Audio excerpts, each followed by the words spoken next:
Welcome to the Great Dialogue, ang tambayan ng mga lito pero hindi magpapauto.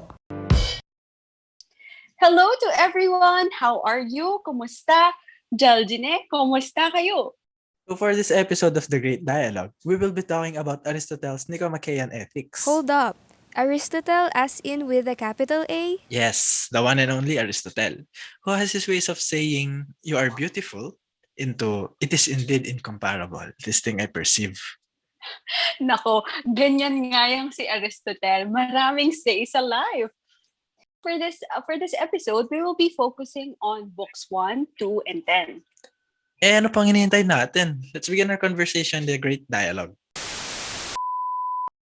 So, pwede nating simulan ng discussion by asking ourselves, what is the morally right thing to do?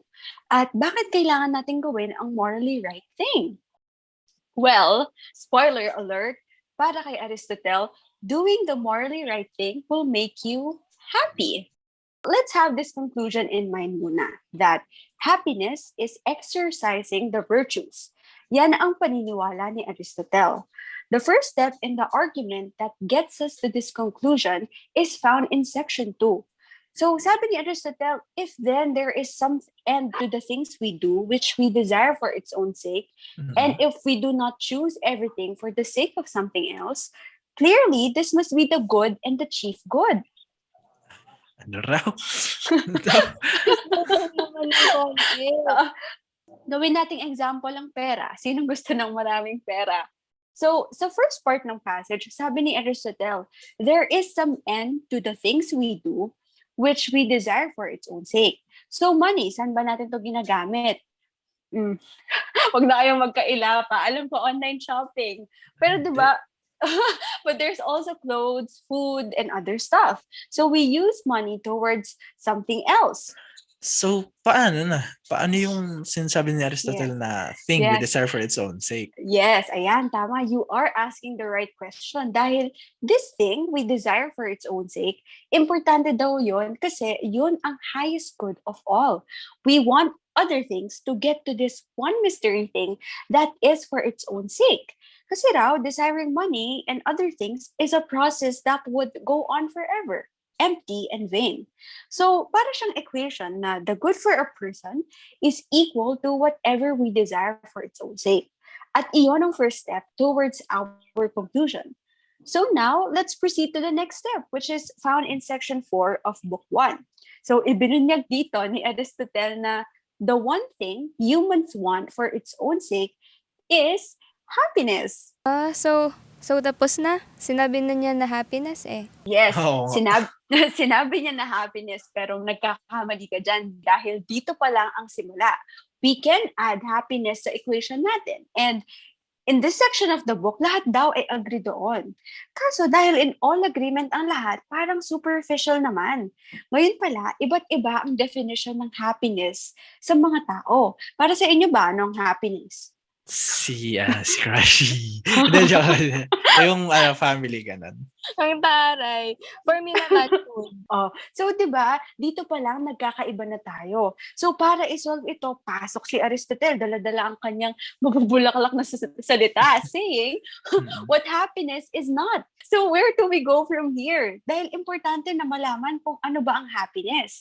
So, para kay Aristotle, happiness that people generally believe ay pleasure, honor, virtue, and wealth. So sa una, sinabi niya lang na pleasure is suitable daw for beasts, inexperienced, unsophisticated, na yung mga simple beings, in terms of their fulfillment, may isip lang nila is to feel simply good. But human beings daw are capable of greater heights of emotions, deep and meaningful. Kaya hindi niya somehow makonsider na pleasure will give humans happiness. And then second would be honor. Honor could entail a good reputation. Yun yung parang yung, saan nag-aaral sa Inigo? Sa UP yan. Wow, talila, gano'n. Yan. Exactly. Kaso muli, si Aristotle, nag-disagree siya. Sabi niya, this can't be right because honor comes from other people and pwedeng makuha ito sa'yo instantly. And if you really have that happiness, it is something that cannot and will not be easily taken away from you. And then there's the virtue, having virtues like being brave. Sabi niya, malabo na maging happiness ito dahil ang pagiging matapang ay somewhat compatible with sleeping. Kasi you can be asleep while still be brave, di ba? And bravery means you have to act brave in a certain way given the right circumstances. But what if these circumstances may never come? So it can't be by having these qualities, possessing these virtues that constitute happiness. And then lastly, yung wealth. We mentioned this a while back. Now, wealth simply cannot be happiness because it is not desired for its own sake. And worse, we only use it para lang magyabang. Tama. Hashtag flex ko lang. Yes. Let's proceed to the next step in the argument process, which is found in section 7. So he explains that the good for a human being daw is final and is self-sufficient. So final, ibig sabihin, once you have it, tapos ka na.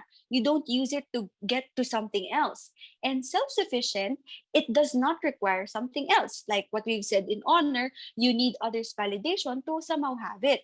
And then he says that the good for a person, eto na naman, is associated with the function of a certain thing. So I have a feeling, no, may panibagong question na naman to. Yes, and you are not wrong. Dahil ang tanong niya naman ngayon, what then is the function of a human being? So dahil mapalabok nga siya, Aristotle goes on with the wrong answers first. So ang human daw ay human kung siya ay growing at may perception. However, etong function na to, growing and may perception, these are shared with other creatures like plants and animals. And sabi ni Aristotle, whatever function it is that the human person has, it needs to be distinct or distinctive. Sabi niya, ang function daw ng human being is some sort of life of action of that part of the soul that has a reason. So may connect daw ito sa rational principle because it is only rationality that is distinctive to humans. What?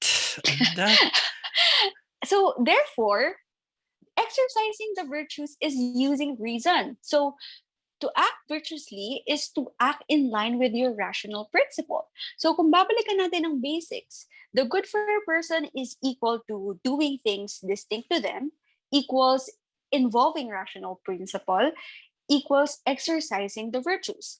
And then there's the good for a person equals whatever we desire for its own sake equals happiness. So putting these two together, happiness is exercising the virtues. So to go back, why do we do the morally right thing? Because doing the morally right thing, exercising the virtues, leads to happiness. That is book 1 in a nutshell.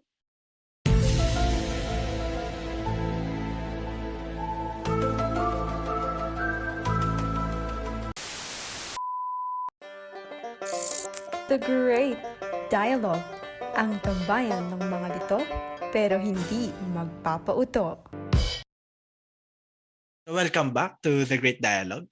So Camille discussed how happiness becomes the human good by exercising the virtues. Ano nga ba ang virtues na ito? Kayo ba guys, anong naiisip niyo pag virtues? So for me, morality. Morality, Ari. Okay. Morality.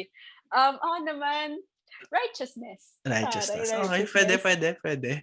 Well, mabilis natin maisip, di ba, na kapag virtue, it entails anything positive. Kay Aristotle, ang virtue ethics basically is asking the question, what sort of person should I be? Kasi hindi naman talaga nagbibigay ng concrete framework or strict guidelines kung ano or paano gawin ng isang bagay. Isa siyang way of life na kung saan tinatry ma-develop na maging virtuous ang isang tao. Hindi siya tulad ng consequentialist ethics na kung saan na-judge yung tama o mali based solely sa outcome ng magiging action. Hindi rin siya tulad ng deontological ethics wherein nagfo-focus sa pagsunod sa mga ethical and moral laws na nakasaad. Sa virtue ethics, nagfa-follow siya sa basic assumption na humans have a fixed nature. And itong fixed nature nito is, kumbaga, magpa-prosper tayo if we adhere to this nature. This is called proper functioning. And yung thing is, as long as ginagawa niya yung function niya properly, then it's good. And kapag hindi na nagagawa properly, then it's bad. For example, yung knife. Ano ba yung function ng isang knife? For me, ginagamit pang hiwa. Mhm. Ay, ako, iba yung naisip ko. Baka pwede rin tong panakot pag nahuli mo may kasamang iba yung partner mo. Ano ba nata yan? Akala ko yun eh. Pwede Oo, naman pwede naman yung kay Caps, pero mag-stick na tayo dun sa sagot ni Ray. So, habang nagagawa niya yung function niya na makapag-slice, yung knife nga, as long as nakakapag-cut siya, then it's a good knife. And kapag mapurol na siya, then it's a bad knife. Or kunwari naman kapag sa flower na ang function niya is to grow and reproduce, and kapag na-fulfill niya tong purpose na to, then it's good. But if not, then it's bad at being a flower. Yan siya kasimple. Same goes to us humans. May proper functioning rin tayo na dapat masunod. And since animals tayo, nag-a-apply sa atin yung mga basic functioning ng mga animals such as to grow, feed, be healthy, and reproduce. Pero since different pa rin nga tayo sa mga animals na to, kasi nga we are rational and social, kasama sa function natin is mag-reason and to get along with sa ating society. Also, ang final goal nating mga tao ay tinatawag na eudaimonia. And yung eudaimonia na to, ito yung parang pure happiness, ganun. Yung complete satisfaction ng mga tao. And lahat ng ginagawa natin, ang purpose ng mga ginagawa natin is to fulfill eudaimonia. Pero wait lang, ma-explain pa naman to further mamaya. For example, pag tinanong mo ang isang tao kung bakit siya nag-aaral, isasagot niya is para magkaroon ng magandang trabaho o kaya kumita ng pera.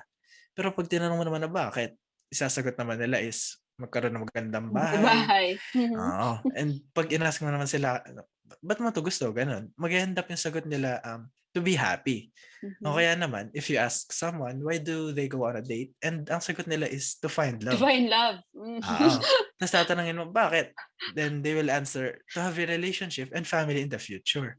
Tapos pag tinanong mo ulit na, ba't mo to gusto? Di ba? Parang ultimately, yung sagot pa rin nila is to be happy. Yun yung eudaimonia. Oh, okay. So, how do we get to eudaimonia naman? Ayan, okay. So, Aristotle argues na dapat we have to live a virtuous life. So, ano nga ba ang virtue? Well, if ang ability ng knife to cut is what makes a knife a good knife, or ang flower na kapag nagbo-blossom, then it's a good flower, a virtue is what makes a good human good. We must always work to be a better person and to become a virtuous character. A virtuous character will always know what to do every time in all situations, has good judgment, can get along with others, and can practice empathy. And through constant action and application, eventually magiging effortless na yung pagiging virtuous ng isang tao. However, may dalawang extremes ang bawat virtues na tinatawag na vices. Tapos nasa gitna naman niya is mean. So imagine niyo na lang na, di ba, nasa gitna yung virtue. Tapos kasi nga ito yung optimal, yun yung right amount ng behavior. Tapos yung magkabilang dulo is called excess and deficient. Yun yung dalawang vice. Take for example, ang courage. The virtue is called bravery since ito yung right amount niya. Nasa kabilang dulo is called excess. Tapos pwede nating sabihin na rashness or recklessness since kapag sumobra ka sa tapang, pwede maging kayabangan to. On the other hand, kapag naman kumulang or sa deficient, matatawag tong cowardice or kaduwagan. So, magbigay tayo ng real life application. Nari pag-aalaga or pagpapalaki ng isang nanay sa kanyang anak. So, nari kapag sumobra or nagkaroon ng excess yung pagpapalaki ng nanay sa anak, pwede maging spoiled or arrogant yung isang bata pag lumaki na siya. Kapag naman nagkulang to or nagkaroon ng deficiency, maaaring yung anak ay maging rebelde or maghanap ng pansin yung bata sa ibang tao, ganon. Wait, so living virtuously means weighing things to reach equilibrium. Parang ganun ba siya? We can put it that way. May pagtitimbang na ginagawa upang makita yung golden mean, and a real virtuous person will see this and act upon it. Wait lang. Paano malalaman na yun yung mean ng isang virtue kung iba-iba naman ang circumstances? So yung sabi ni Aristotle dyan, rational people can perform proper decisions based on the scenario on what the best way to act. Kasi yung tawag ni Aristotle dito is phronesis or practical wisdom. According to Aristotle, ang practical wisdom daw ay a true and reasoned state of capacity to act with regard to the things that are good or bad for man. However, hindi lang naman about to sa pag-alam kung ano yung extremes na isang virtue, yung vices niya, di ba? Hindi lang naman about doon ang practical wisdom. Kundi, it is about the person and how he or she understands this and kung paano niya ma-apply itong mga to whenever necessary. So, with the golden mean and practical wisdom in mind, let's try to apply this in a scenario. Imagine, nilooban yung bahay niyo. Dalawang magnanakaw. What would be the courageous action? So, Mm. maaaring magkaroon ka ng impulse na ang totoong matapang na tao is Lalabanan. lalabanan. Oo, di Oo. ba? Lalabanan, may dalang magnanakaw to save your family. And yung mga pagmamayari nyo, since nasa isip mo, kapag sinacrifice ko yung sarili ko para sa good deed, then courageous action yan, di ba? Well, determining the virtuous action, the real courageous act to do is to assess the situation. Kung kaya mo ba labanan yung dalawang magnanakaw? Kasi you have to keep in mind na panigurado, armed yun, di ba?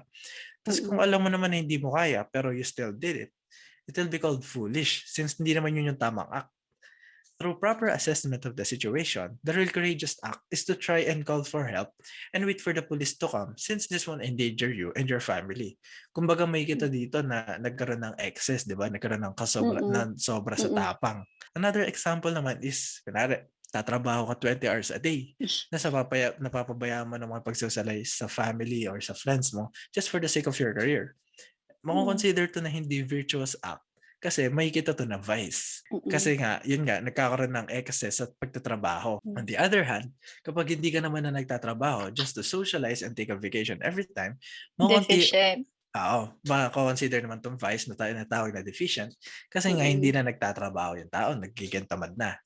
The golden mean can be seen na sa gitna or in the way properly yung mga situation and assess correctly kung ano ang actions na dapat gawin.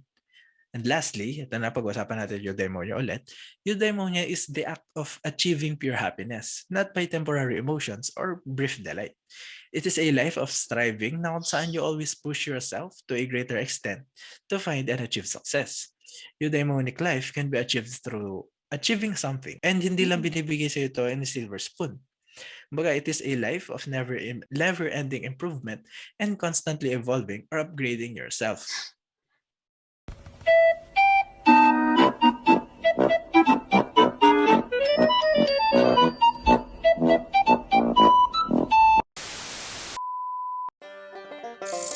The Great Dialogue, ang tambayan ng mga lito pero hindi magpapauto.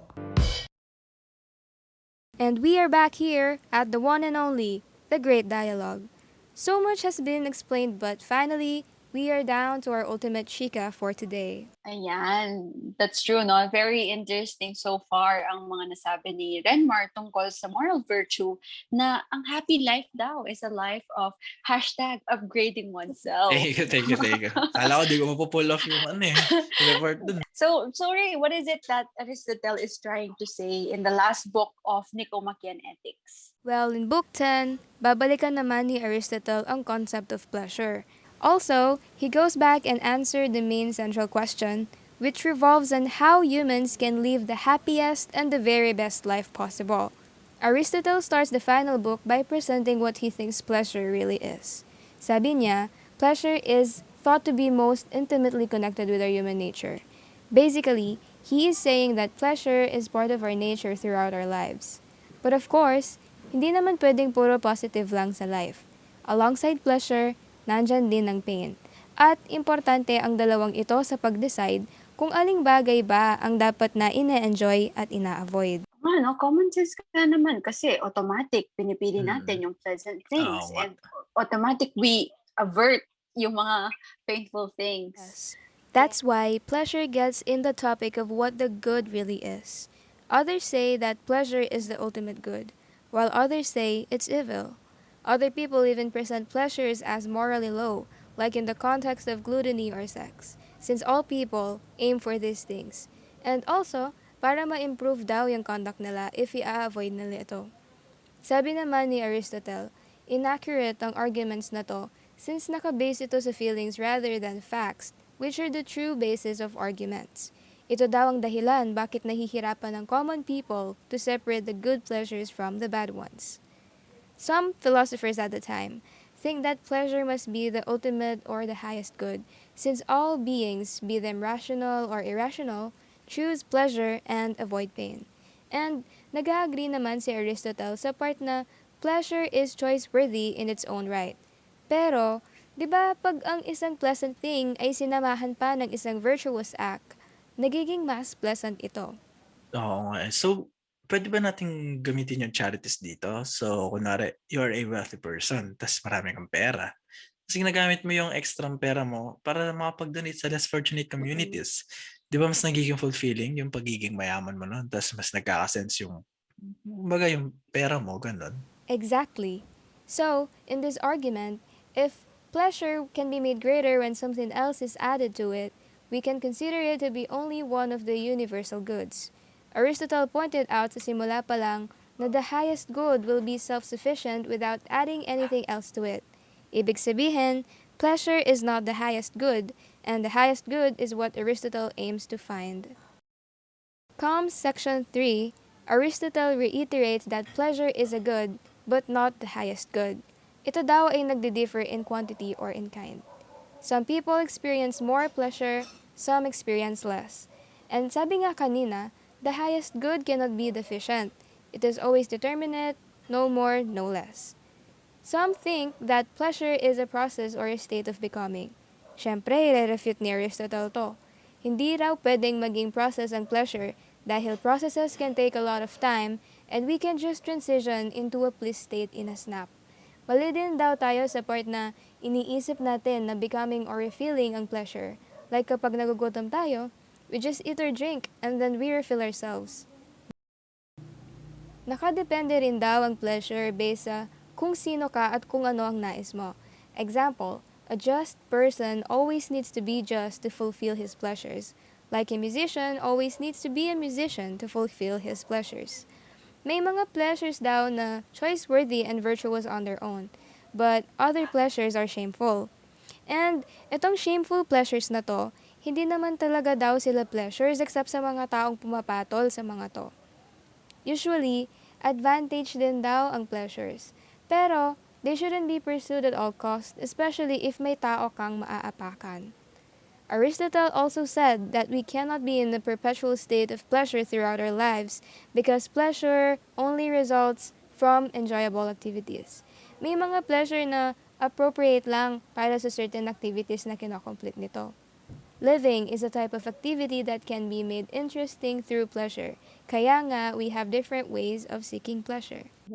Yeah, kaya sabi siguro kanina na yung pleasures, they differ in kind, that there can be good and bad ones. Like the good desires, they lead to good activities, and those will lead to virtuous pleasures. And yung opposite naman, bad desires lead to bad activities that will somehow lead to base pleasures. But then again, we go back to which pleasure would be the best. Aristotle said that the virtuous person is the standard. So, ang best pleasure ay kung ano man ang pleasure na kukumpleto sa virtuous person's activity. Sino ba tong excellent person na to? Ang excellent person daw ay hindi yung puro enjoyment at pleasure ang inaatupag. They are focused on doing virtuous activities instead. Tapos na tayo sa usapin ng pleasure. Aristotle now goes to the main question. What is happiness? Sinabi niya na ang criteria ng happiness, ito daw ay isang self-sufficient activity and it is desirable in its own right. So, if happiness is the ultimate goal of man, what is the ultimate virtue that would lead us in that goal? And what is the action that would lead us to achieving this supreme virtue? Understanding is the ultimate virtue that gets us humans closest to the gods or the divine. But how do we achieve this intellectual virtue? We achieve this through study, or the activity that is in accordance with wisdom or contemplation. The activity of the intellect is the best human activity since it corresponds to the highest part of man, which is his rationality. The life of contemplation daw ay minimit ang lahat ng criteria for true happiness. Una, dahil ito ay continuous na nangyayari at maglalast ito habang buhay. And pangalawa, ito ay self-sufficient and pursued for its own sake. Sorry pero paano naman yung moral virtues na sinabi kanina ni Renmar, like yung virtues of character? Essential pa rin naman ng mga ito, but they are still secondary to the intellectual virtues. Bakit nga ba kasi, Renmar? Kasi nga, character virtues need external resources. So just as a generous person needs money, as a brave person needs courage. Intellectual virtues, on the other hand, need none of these external resources dahil ito nga ay self-sufficient and of course, a wise person will always choose to do virtuous activities. Another argument given by Aristotle that proves that the contemplative life is the perfect happiness is that contemplation is the most godlike activity. Therefore, the more a person engages in the contemplative life, the more blessed he is. However, although the activity of the intellect is the main key to a happy life, being humans, kailangan pa rin natin ng external resources. Kailangan natin ng food, ng pahinga, as a nourishment for our body. But then again, the happy wise man doesn't need much. As stated by Solon, happy men are moderately supplied with external means and perform the noblest actions. Okay, so refresh lang tayo ng konti. What we have so far is happiness is the ultimate goal of man, and the happiest life is the contemplative life. So now that we know this answer, we know Aristotle's answer, are we done? Are we done talking about it? Talaga ba, Kams? Tatanong mo ba talaga if matatapos pa to? Sabi ni Aristotle, hindi pa daw. Whatever he said sounds quite nice in theory. But Aristotle tells us to go beyond his words and put them into action to see if they are useful. In the final part of Book 10, he'll transition into his book Politics, where he examines the political life. Marami sa atin are intellectually gifted. We know right from what is wrong. Pero, pag gumagawa ba tayo ng good deeds, is it because we actually want to or for rewards lang? Do we avoid bad deeds dahil disgraceful ang mga ito or just cause natatakot tayo sa punishment? Yeah, that's true, no? Kahit hindi natin aminin minsan, ginagawa natin yung mabuti kasi we expect the same thing to occur to us. Paano nga ba mamuhay ng isang virtuous life? Is it natural, habituated, or taught? Sabi ni Aristotle, we all need three. Dapat suitable ang character mo to live a virtuous life, and you also need some sort of reinforcement para ma-habituate ka to choose the good and hate the detestable. This is why it is important for the state to create laws if it wants to produce virtuous citizens. The laws should encourage good actions and punish bad actions, as the law should be governed by reason that proceeds from prudence and understanding. The aim of Nicomachean ethics is to improve human life, which applies to the state. The happiness that we aim for must extend beyond the individual to the community, and this starts with moral education, which Aristotle says begin with the state. If the state is negligent to its duty to mold virtuous citizens, dapat tayo na ang gagawa ng kilos towards helping each other to live a virtuous life. So, how do we do it then? We do it daw by studying legislative science and by becoming lawgivers. Lawgivers who understand and care to help one another towards the virtuous life. Oh, hi. Wait a minute. Who are you? So, kunwari, next time na bibili ako ng pizza, mag-o-occur na lang bigla sa akin. Saan ba talaga ako pag naubos ko na to? Like, ako din nga, like, nagbabond ako with my family. Where does that lead me? Well, let's not try to worry so much, no? We visited Nicomachean ethics to try and understand the present. Sabagay, sabagay. Life is a continuous contemplation nga naman.